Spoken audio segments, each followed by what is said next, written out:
दूसरे योगी जन संपूर्ण इंद्रियों और प्राणों की क्रियाओं को ज्ञान से प्रकाशित आत्म संयम योग की अग्नि में त्याग किया करते हैं।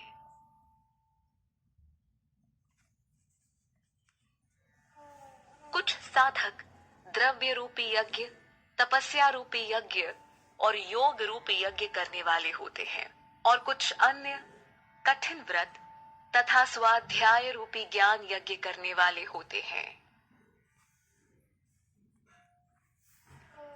कई योगी जन आपान वायु में प्राण वायु को अर्पित करते हैं तथा प्राण में अपान की आहुति देते हैं।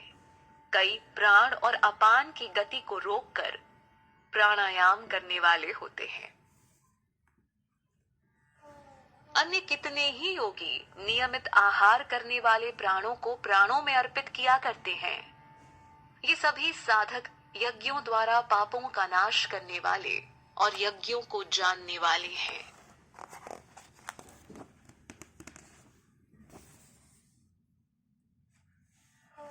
हे कुरुश्रेष्ठ, त्याग और अर्पण से बचे हुए अमृत का अनुभव करने वाले पुरुष सनातन ब्रह्म को प्राप्त होते हैं। यज्ञ न करने वाले पुरुष को यह लोक भी नहीं मिलता, तो फिर परलोक कैसे मिलेगा?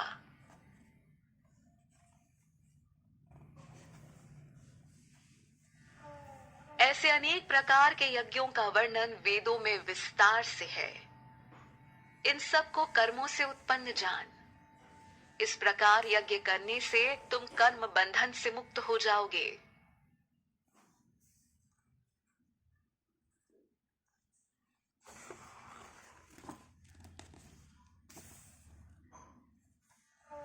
हे परंतप, द्रव्य में यज्ञ से ज्ञान यज्ञ श्रेष्ठ है, क्योंकि हे पार्थ, संपूर्ण कर्म ब्रह्मात्म अर्थात तत्व ज्ञान में समाप्त हो जाते हैं। अतः तू तत्वज्ञानी महापुरुष के पास जाकर उस तत्व ज्ञान को समझ। उनको साष्टांग दंडवत करने, उनकी सेवा करने और सरलता पूर्वक प्रश्न करने से वे तुझे उस तत्व ज्ञान का उपदेश देंगे। हे पांडव, तत्व ज्ञान के अनुभव के बाद पुनः तुम्हें इस प्रकार का मोह नहीं होगा और तुम सभी प्राणियों को अपने आत्म स्वरूप में तथा परमात्म स्वरूप में ही देखोगे।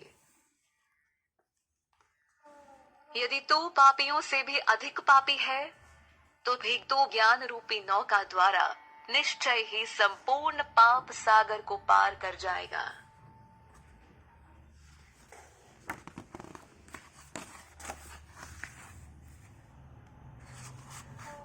हे अर्जुन, जिस प्रकार प्रज्वलित अग्नि सब प्रकार के ईंधनों को भस्म कर देती है, उसी प्रकार ज्ञान रूपी अग्नि सभी कर्मों को भस्म कर देती है।